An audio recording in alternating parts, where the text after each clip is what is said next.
What's up, everyone, and welcome into a special episode of the Buffalo Sports Collective. Today, we are pleased to be talking with a legend in the Buffalo sports market. Bud Bailey joins us in the BSC. Bud, thanks for jumping on. How's it going? People keep calling me a legend, Patrick, and I always associate that with dead people. So it's good to be here, and it's good to know that I'm very much alive and with you.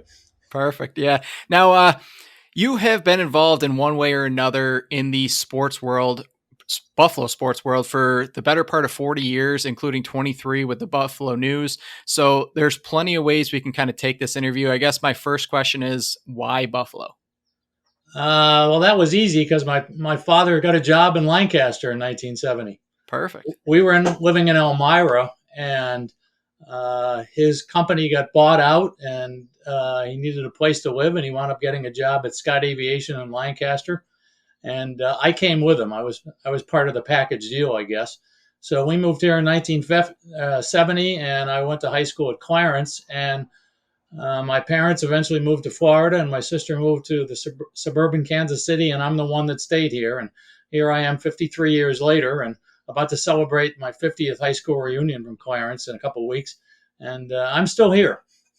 Guess it all worked out in the end. But having spent and dedicated this amount of time to one area and their sports, is there a favorite moment or moments that kind of stand out? And I'm sure that question, there's a rush of memories, both happy and sad, that Yeah, happened throughout the years. Yeah, there's a lot. And let me preface it by saying, having spent high school and I went to college at Syracuse, which obviously isn't far away. So I was always keeping up with it. And I always thought that was an advantage for me going forward as I started to move into the professional ranks because I knew how to spell Skajakuta.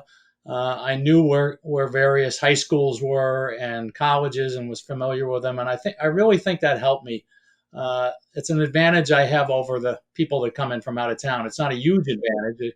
A little study makes up for it pretty quickly if you've got the talent. But I always liked the idea that I stayed here. We moved around a lot as a kid, and just to be in one place has been nice. Sure, you remember the big games. Just for an instance, the Bills Oilers playoff game, the comeback game, comes to mind right off the top of my head because it was such a remarkably silly game. My press box seat for that was in the fourth row in the back, and I was sitting next to the NFL observer who eventually evolved into the replay official, but at the time he just watched things for the NFL to make things uh, go smoothly. And a guy named Val Pinchbeck, who was the sports information director at Syracuse, we watched the second half and we just sort of giggled at what we were watching because we didn't believe what we were seeing. It just was so ridiculous. The game seemed so over.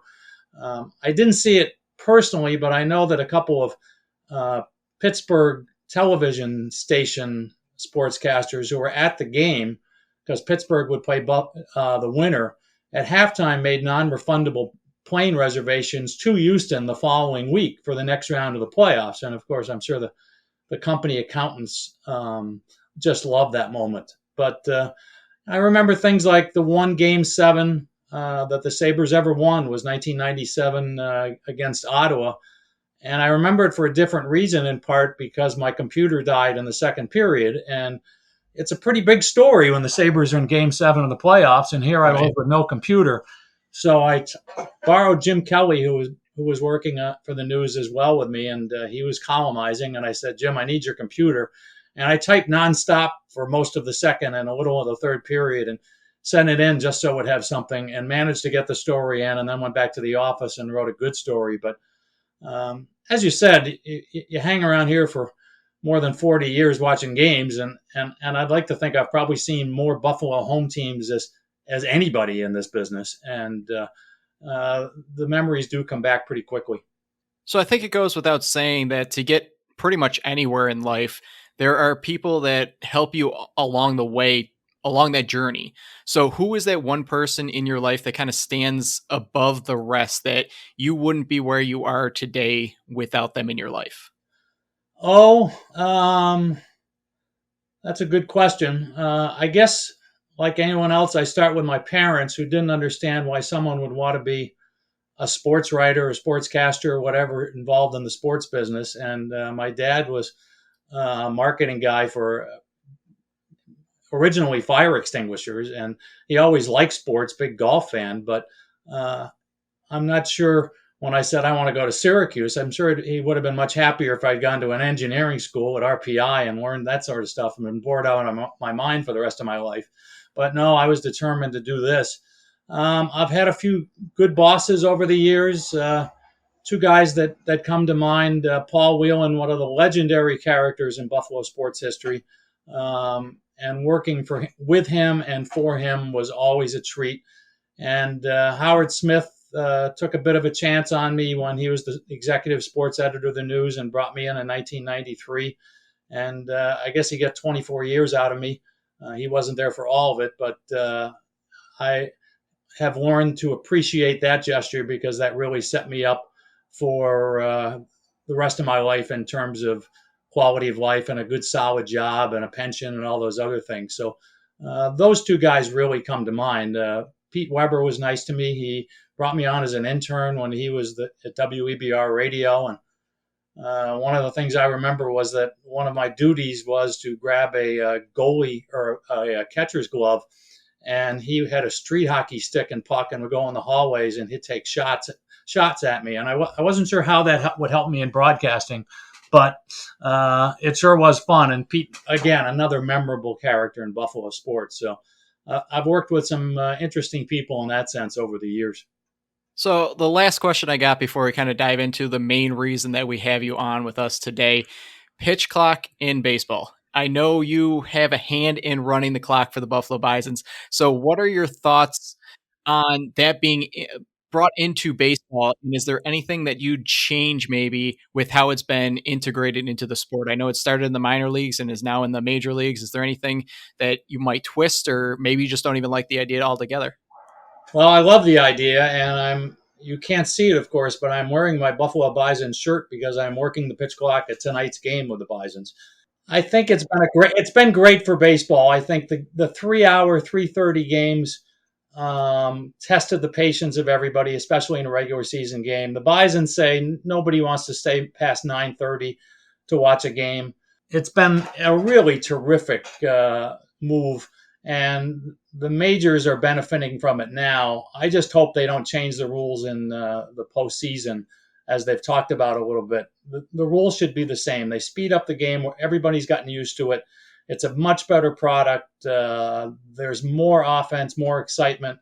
I see nothing but upside for it. The only complaint I might have is that the majors go 15 and 20 between pitches, and the minors go 14 and 19, and I'm trying to figure out what the difference in that 1 second is. I would have to agree with you. I've actually loved it, and I've been catching myself watch more baseball games because the games get speed up, where you don't get like the Yankees Boston rivalry where it's like a 4.5 hour game anymore. Yes, and as a veteran Red Sox fan, I've sat through a lot of those games, and it's hurry up already, throw the pitch. Right. Now, we have known of you for a long time. It's hard to be in Buffalo and not know the name Bud Bailey, but there's a reason we have you on the show when we do. Now, you have a new book coming out that you wrote with Greg Trainer, and it's called The Buffalo Bills, an illustrated timeline of a storied team. Now, I'm going to cue up the generic question here to start, but what was the idea behind the book? A couple of years ago, a company in St. Louis had put out a Kansas City Chiefs history book, and that climaxed with a Super Bowl. And the publisher thought that the Bills were the next team that deserved that sort of treatment. And I wound up getting a call. Second half was somebody else was called, and they said, "Well, I'm busy, but you can try Bud." And the call went out, and I got the call, and I said, "Well, that makes a lot of sense. Sure, that sounds like a great deal of fun. If you don't mind the fact that I'm working on two other books right now, and it might get pushed back a little, but I'm sure we can meet any deadlines you have." And they said, "Fine." And away we go. And the call came last August, as I recall. In fact, they called me on my cell phone at a Bison's game when I was doing the pitch clock. So there's a connection. And I didn't really get fully into it until November, and wrote like crazy from November through the end of the playoffs when the Bills were eliminated by Cincinnati. That was essentially the deadline. We had hope that the season would last a little longer, shall we say, about 2 or 3 more wins, but for the purpose of sales. But that didn't work out, and it's still an entertaining look at the team's history. It just doesn't have that thrilling, happy ending that I'm sure a lot of people around town would have liked. But as I tell them, Damar Hamlin's recovery is a pretty good, happy ending as those things go. Really is. It's a remarkable recovery. What he has, just the fact that he's at spring train or training camp right now, and looking like he's going to be back full go on the field. So the book follows the timeline of the franchise. So that's kind of how I want to go about this interview with you, kind of Mm-hmm. starting from the early days and moving more towards present day. So we all know how beloved the Bills are here in Western New York. Ralph Wilson was the main reason for being able to keep the team here and also wanting the team to stay here, even though there were other opportunities out there. Now, can you kind of put into words just how critical Ralph was, not just to be that stability of the franchise through the 80s, 90s, 2000s, but even now with the new stadium going up, how critical he even is in present day? Right. Wilson wanted to put an AFL team in Miami back in 1959 when that league was forming. And as I recall, he couldn't get the Orange Bowl. So he needed a place to put a franchise. And he heard that Buffalo was a good city for football. Buffalo supported the Bills of the All American Football Conference extremely well in the late 40s. And a lot of exhibition games were played at War Memorial Stadium involving NFL teams, and even a couple of regular season games in the 50s. And the fans always came out. So it made some sense. Wilson came in, talked to the sports editor of the Buffalo News at the time in the late 50s, and the News gave him assurance that it was all for the idea of an AFL team coming here. And he said, okay, it's done, and put down the money and put it down a team. And I think October 1959 was the birth month of the Bills. And the Bills had some difficult times like every other AFL franchise. They weren't as rocky as, say, Oakland, which Wilson wound up putting up money to keep that franchise afloat in the mid 60s. But they've had some bumps. In 1970, War Memorial Stadium was clearly outdated for football, and there was an NFL rule that said you needed 50,000 seats to be an NFL city. And Ralph certainly could have moved to a number of other places. Seattle was mentioned, and it's hard to do that without causing hard feelings all the way around. But he managed to, with the county's help and a really convoluted legal argument that involved some illegal payoffs, et cetera. But the stadium got done, and it has stayed here. He could have had moved the team to Los Angeles at one point and made a bundle of money. The lease ran out in 1998. There was certainly a chance that he could move it, but he's always been against franchise relocations. He was against the Browns moving, the Colts moving, things like that. And he stayed true to that. And that's probably the biggest positive that he brought. NFL franchises are rare. There's only 32 of them now. Every city that doesn't have one would love to have one. The national exposure is enormous. And Buffalo has one, and without Ralph Wilson, that doesn't happen. So any discussion about his legacy immediately starts there. You can argue about some of his types of actions as a football executive, but you always have to go to back to the point that he kept the team here after bringing it here in the first place, and deserves all the credit in the world from a Buffalo standpoint. Now, my memories only go back so far. I've heard stories from my father about the early days of the franchise and the players that strolled through those doors, like OJ, Kemp, Ferguson, Gilchrist, Krebs. Great names and great players. But from the merger into the NFL from the AFL, they really only made playoffs 3 times from 1970 through 1987. For someone like me that wasn't even alive during those times, what do you think the main reason was for the lack of success from the Buffalo Bills during that time? They pretty obviously did not have the best people running the football operation. And part of that is the fact that Ralph Wilson was an extremely loyal boss.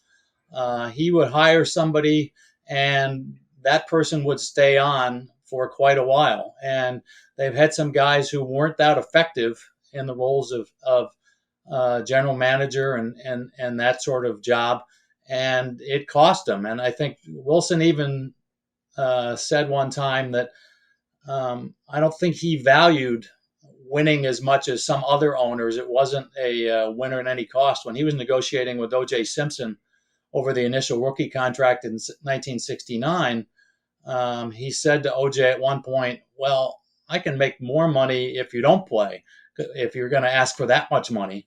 And the idea of OJ Simpson not playing, of course, is he was the biggest thing to come out of college in years and years and years, was just awful. And but that's the way he thought. And I think later on, Ralph caught on to the idea that he really wanted to win, and he finally got it right with Polian, and Polian brought in Levy, and that's really when the turnaround came. But until then, I mean, I went to games in 1977 at then Rich Stadium, and there were 25,000 people in the stands. You could, it was almost like pick your own seat, so to speak. Part if you get the idea, it was just amazing how badly supported the team was, and the team wasn't going anywhere because it had a long-term lease, but still, there were questions whether they got it. Ralph finally wrote a check to bring in Chuck Knox, and that turned things around for a while, but then we get into the Kay Stevenson years and Hank Bola that didn't go so well either, and again, hardly anybody, relatively speaking, in the building. So I think Ralph finally figured out that he wanted to win, and as a result, it's been better times. We obviously had the playoff drought, but things were really bad around 1977. Trust me, as someone who was there. So the 1988 season happened, and the team kind of flipped the script on what the country knew about the Bills. I mean, 3 playoff appearances in their first 18 seasons, and then 12 of their next 14, including those 4 Super Bowl runs. I guess this is kind of a 2-part question, and it kind of flips the script on the previous question. Who do you think should get the most credit for that run of success, and who do you think doesn't get the credit that they probably deserve? I think the key move was Polian. He comes in and is a really good talent evaluator, and pretty obviously his predecessors, Stu Barber and Terry Bledsoe and people like that, weren't as good. Chuck Knox, and who brought in all sorts of coaches and administrators like Norm Powell, turned things around for a while, but they finally got it right with Polian, and Polian hired Levy. And let's put it this way, I think Levy was the absolute perfect guy to coach the Bills in those late 80s, early 90s era, because there are a lot of egos on that team, as you can imagine, and it wasn't easy to get them on the same page. And Levy did it. He did it because he was obviously smart and figured out a way to reach those guys. And he did it by not becoming your classic football coach. He didn't have training camps that were 3-a-day sessions and work them into the ground. He realized that the training camp was a time for preparation, and the Bills always came flying out of the gate once they got good, and really built up leads in the division that they kept for many of those years. So I think it starts from there. You could probably look in terms of who should get more credit. It's probably split up, because people in Buffalo know, for example, that Darryl Talley was a heck of a linebacker. Maybe not quite Hall of Fame caliber, but in the ballpark. And guys like that aren't known nationally, but there was a pretty good supporting cast of the big group of stars on that team, because you don't win football games with just 5 stars. You need more depth than that. And Polian and Levy, and of course Polian left in the middle of the Super Bowl run, was replaced by John Butler, who's another excellent talent evaluator. They did a really good job of filling out the roster. And some of those guys may be overlooked nationally, but closer to home, I think it's a pretty good fit that people could know how good they were. So I want to keep mentioning the name of the name of the book, The Buffalo Bills: An Illustrated Timeline of a Storied Team, because I really think any Bills fan would absolutely love it, and it seems like it would be the perfect gift for somebody who just loves the team. So before we even move forward, I missed all the Super Bowl years. I mean, I was alive for two of them, but I was under the age of two for both of them, so I have no idea what was going Nope. on. But since those four straight seasons, has there been anything in Buffalo that has come even remotely close to that kind of feeling and excitement that was felt back then? The short answer is no, and I don't know how there could be. They've had some good teams, and I think the last few years, maybe the difference is lately the fan base has grown so much. And in the media kit for the book, I asked myself the question, what's responsible for the growth in popularity? And I really think it's how women have gotten involved in as football fans. And that's probably goes back to Title IX in 1972 when more women were encouraged to enter competitive athletics. And they've jumped on the bandwagon. And just as an example, my mother was a big football fan. We used to have season tickets to the New York Giants for a couple of years in the early 60s living in New Jersey. And she grew to love football. And when we got to Buffalo, she switched from the Giants to the Bills in her allegiance. And she just loved the Bills. And back in those days, there weren't many women, especially of my mother's age, who were big Bills fans. And now you go to a Bills game and women are everywhere. So it's really made a difference in terms of the fan base. And it's really brought everyone together in one big collective group of Bills Mafia or Bills boosters or whatever you want to call it. And that's really been significant and how the whole region now, without any sort of lines of demarcation, just all come together and root for the Bills every fall. It's been pretty remarkable to see that develop over the years as I have getting here in 1970. So 17 years follow the 1999 season with no playoff appearances and really only two winning seasons. So without going into the negatives of that era, are there some names that are out there that don't get the recognition they probably deserve in either Buffalo or the NFL for their performances during those years, probably because the team just wasn't any good? I mean, the name that always I bring up is a guy like Aaron Schobel. I mean, how many fans out there actually would even know that he's second all time in franchise history in sacks with 78? It's those type of players that were great in their time, but because the team just wasn't very good, they don't get that same recognition as some of the other guys, some of the other greats in the franchise history. I mean, Eric Moulds was a Yep. terrific receiver, for example, in that era, and it took him till this year and to get into the Greater Buffalo Sports Hall of Fame, I believe. And I thought that was overdue. And I'm on the committee that advises the Hall of Fame how to pick. I mean, nobody knows Kyle Williams outside of Buffalo, and he was Yep. a very solid player for several years, and certainly deserves all the adulation he gets in Buffalo. But I think if you go to New York, nobody knows him.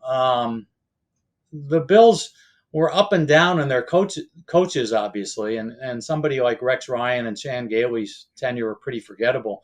Doug Marrone actually built a team that had a winning record his last season here, and he came out of Syracuse where he kind of reinvigorated that program, and then made the mistake of leaving when the ownership could because he wanted to check and thought he could renegotiate it, and he wound up losing his job over it and never went back to a similarly good situation where he could build up a team, and it wound up collapsing for him. So there are all sorts of missteps on both sides, I guess you could say. But it's all when you're not making the playoffs, you're not getting that big public attention nationally that you deserve, and those are the guys, as you said, like Schobel and Moulds, et cetera, who qualify. Heck, Fred Jackson was for a year or two just a terrific running back and for the Bills, and again. His career got cut short a little, but when he was playing, he was a fine player, and who knows it outside of New York State. Now we can move more towards present day now. Sean McDermott and Brandon Beane arrive, and the team has found that consistent success that they have really only had one other time in their history. Now, are there any similarities that you see between this era of football and those teams in the late 80s, early 90s that you can kind of compare the two? I think the biggest similarity is that we have good quality professionals doing their jobs now, like we did before. So if you want to compare Polian and Levy to McDermott and Bean, that's the way to go because they know what they're doing. I think any Bills fan has confidence in the current administration and what they're doing. They've made the right choices consistently, and I think that's reflected. They had a desire to trade up for Josh Allen. They thought he was finally going to be the guy to end the quarterback drought, and that turned out to be exactly what happens because the Bills' quarterbacking once Kelly left was pretty dismal quite frequently. And funny story about that, I was out in Green Bay once about 2011 and getting a tour of the facilities, and I met a personnel guy from the Packers and somebody introduced me. It's Bud Bailey from Buffalo, and the guy goes, Buffalo, Buffalo. They haven't replaced Jim Kelly yet, have they? And I said, no, and a few people have noticed too. And really, they never did after they tried Bledsoe and tried some other people. And you really could say they never really did get that top flight quarterback until Allen arrived. And in the NFL, you really need a quarterback to have any sort of chance of success. And give the Bills credit, they got that one right. EJ Manuel may not have worked out so well, but Allen has been everything anybody could ask for out of a Bills quarterback, and certainly deserves ranking as one of the best in the game, and gives the Bills a chance to win going forward. Now that he signed long term for several seasons to come, and that was such a key move. So I got to ask, do you have any predictions for this upcoming season now that, training camp's underway and preseason's right around the corner? I think you have to say, Patrick, that the Bills have a chance to do something. And the problem with the NFL right now is if a quarterback gets hurt, that team is in serious trouble. Yes. And last year we saw Allen injure his elbow. Was it the Vikings game? It was the game right before it. I think it was the Miami just game. Before that, he came back. Okay, and it might have been the Jets, whatever. But he was hurting and wasn't throwing in full effectiveness. And the Bills didn't play quite as well for a little stretch there. That wasn't a season-ending problem, but that sort of thing can happen without any sort of warning. So I think they have the talent to contend. It's a tough conference. Kansas City and Cincinnati are not going away.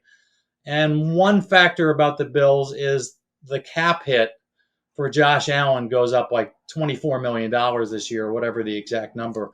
Usually in the NFL, if you can get a quarterback that's playing $40 million football and you're paying him less than 20, therefore you can spread that money around to other parts of your team. And that's a huge advantage. You remember when Russell Wilson broke in with Seattle, he was a third round draft choice and making virtually nothing. And he was playing like a Pro Bowler, and Seattle loaded up at the other positions and could afford to spread the money around and wound up winning a Super Bowl and coming close to another. So those are the little things you can't predict, the injuries. But all you can say is the Bills have a chance. And what more can you ask for in August or late July, at least is when we're talking. But entering training camp, you have to think they've got a chance. If Miller comes back and is close to his old form, that would be a huge jump. And we're not going to know that till September. But for the most part, you have to feel pretty good about where they are going into the season. And they've got, as has been said about boxing, a puncher's chance to do something this year. So I actually just finished the book today, and I found that I learned a lot more things that I had just no idea about the Bills. Like, they hold a record for 16 straight games without allowing a rushing touchdown. I also didn't know about the AFL All-Star Game boycott. It kind of reminded me of the UB Bulls football team back in 1958 that my cousin was actually a quarterback of, that skipped out on that first bowl game appearance. So very good analysis on your part. Is there anything in the book that when you were writing it and researching for it that you either learned yourself or had even just flat out forgotten? I think I had an advantage because in 2013, I did a book called This Day in Buffalo Sports History. And I had identified a lot of the events already. And Greg Tranter, my co-author, who's the world's biggest memorabilia collector for the Bills, and all that stuff's been donated to the History Museum. He's very familiar with it too. So there weren't many things where that new points jumped out at me. You really don't have the in-depth space to get into a specific area, but so that sort of thing is more for the casual fan. Like you said, the All-Star Game boycott's a terrific story, and a lot of people covered themselves with glory there as they stood up and said no. Even like Jack Kemp said to his African American teammates, if you don't want to play, I'm right with you, and we'll move the game to Houston, which they did. So personally, I really like the items that might not be as well known, such as Rabbit's Foot Day. And when the Bills gave out Rabbit's Feet to the first 5,000 fans at War Memorial Stadium, I think it was in 1961. The story about Booth Lustig, who missed a game-winning field goal at the War Memorial Stadium, decided to walk home and got mugged on the way. And when police asked him about it, he said, "I deserve it." I wanted to make sure that the little stories like that got in there. Everybody wants to read about the big games and the victories and all that and the players, but I wanted to make sure the book had certain fun moments that were represented to go along with it. Yeah, those hit right at home for me because growing up, my dad would just always tell the stories. I mean, his favorite one to tell was the one where they were negotiating with Jim Kelly, like you said, was in the book that you just wrote about where they're negotiating the deal and the secretary comes in and says, "Hey, you got a phone call." And my dad always just goes, why couldn't they have just locked the door so the secretary couldn't come in and stuff like that? Those tiny stories, like you'd mentioned that you wanted in this book, I think put the book over the top because those are the things that I seek out. Also, those unknown stories that you pretty much put on paper there and show the world in this book. And nobody remembers around here the Tom Cousineau story, number one draft choice, who signed with Montreal of the Canadian Football League. I mean, how embarrassing was that for the Bills? Here they are, the worst team in the league in terms of record, and they get their reward, and they take a guy, and he goes to the CFL. That was just the front office just couldn't get out of its own way in those years, and that's the type of move where you say, okay, I can understand why the Bills were in the wilderness so long because things like that just happened to them. So my last question about the book coming out, again, it's titled The Buffalo Bills, an illustrated timeline of a storied team. And then we can kind of dive into a couple Bandits questions because I know you also cover the team there. I'd say my favorite part of the book was just how detailed it actually was. I mean, right down to scoring drives all the way back to the 1960s and on.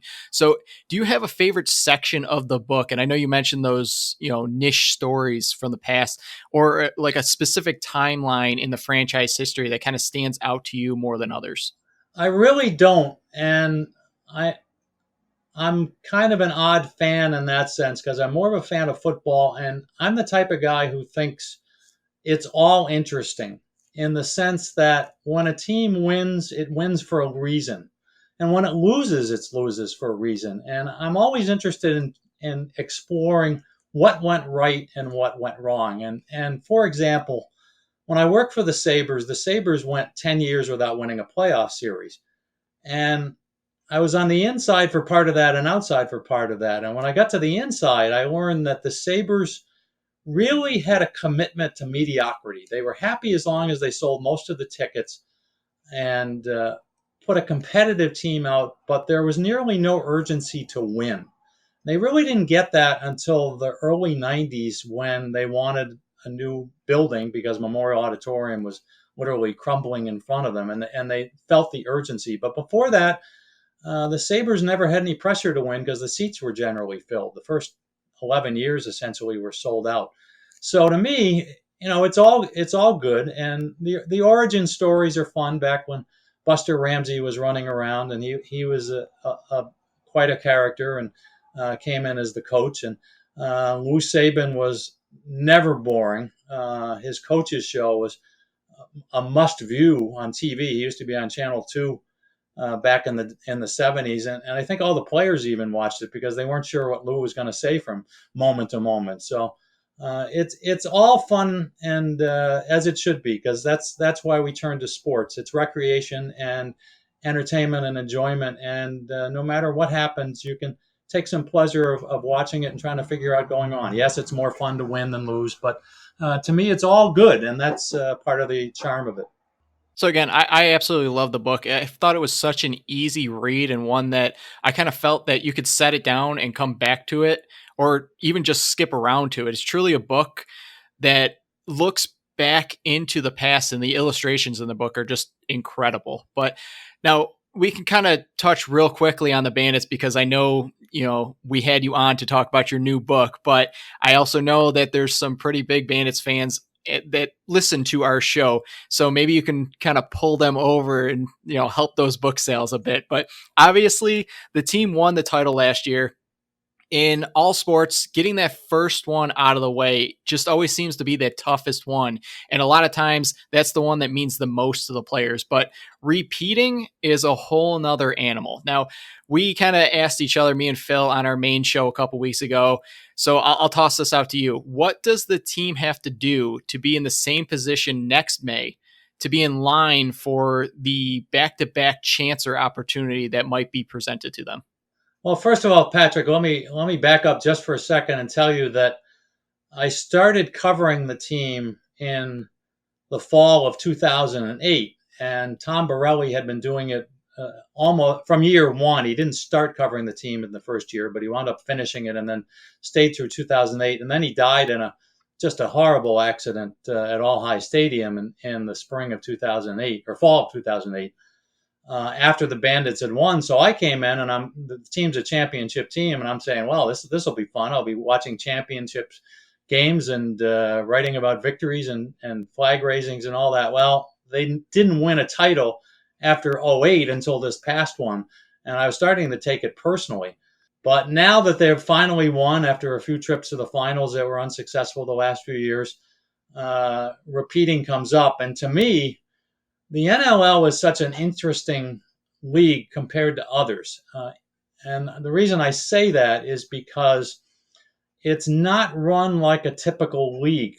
You don't pay the guys enough where you have complete control in their lives. So let's take a guy like Mitch DeSnew, who came up and was a very good player, and the his personal life. DeSnew's like the smartest guy in two countries and is doing all sorts of incredible work that I can't even begin to understand.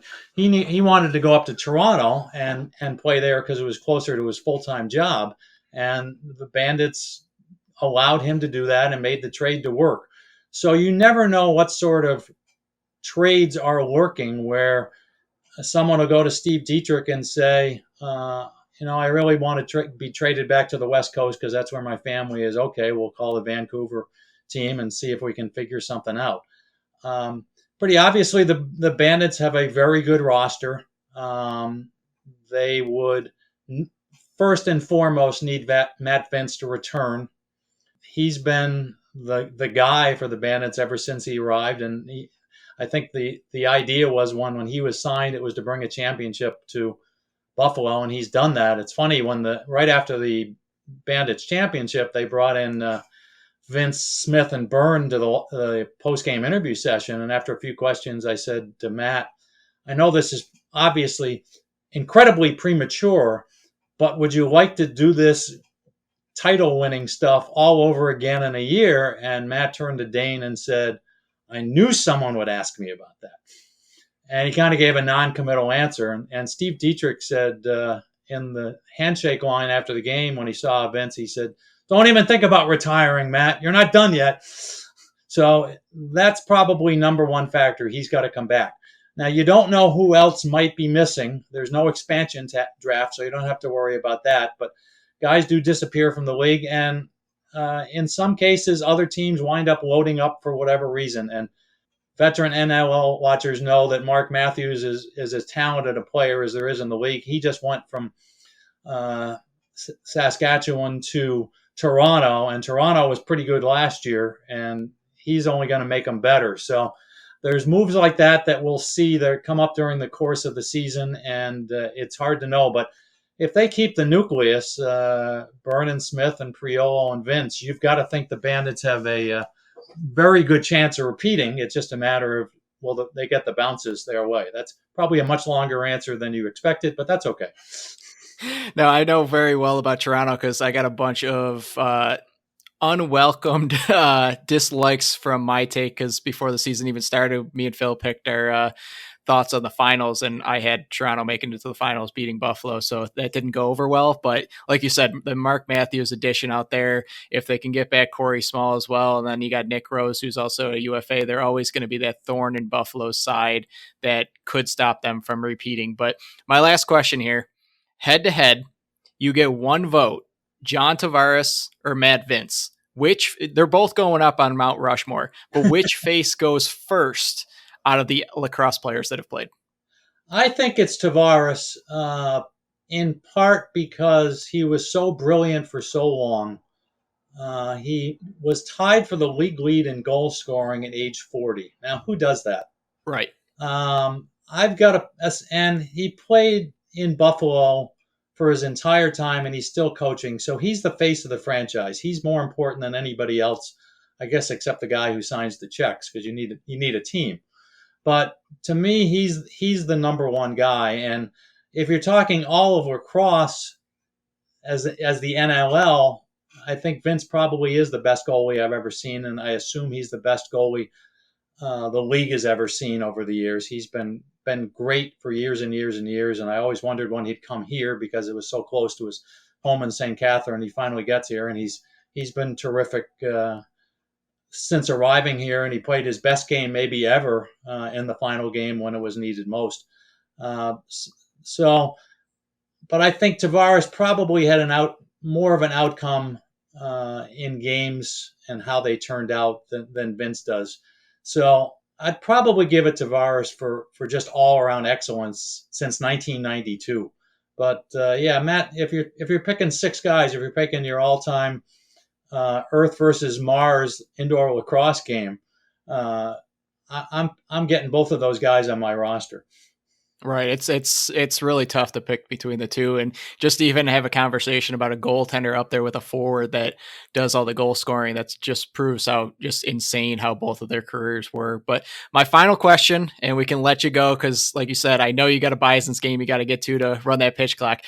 We asked this to all our guests, and we asked the same question: if you could be elite in any one sport on earth, what would it be and why? And this can be any sport. This could be one of the main ones like football or soccer, or a backyard one like cornhole and can jam. Hmm. The sport I always liked to play the most was basketball. And I didn't have any of the usual physical skills for the game, such as like jumping, fast, things like that. But I really love the game. And I played it till I was in my 50s, and I couldn't do it anymore. I had an eye problem that they didn't really like the idea of me running up and down a court. But I just love the game, and if I could have been a little better, I would have been happy. But it's funny you bring that up, Patrick, because I was in an airport in Newark recently, coming back home from a vacation, and I ran into a guy I used to play basketball with at Hoover Middle School in Tonawanda, and I introduced him to my wife, and he said to her, Bud was a heck of a shooter. And on the list of five nicest things that ever was said about me, that might be in the top five, because that's one thing that just put a smile on my face. That was the one point that the guy remembered about me. Yeah, he's a pretty good shooter. So I would probably pick that, and not no aspirations for being a pro player or anything like that. But I just love the game, and certainly glad I played it from like age 7 to age 52.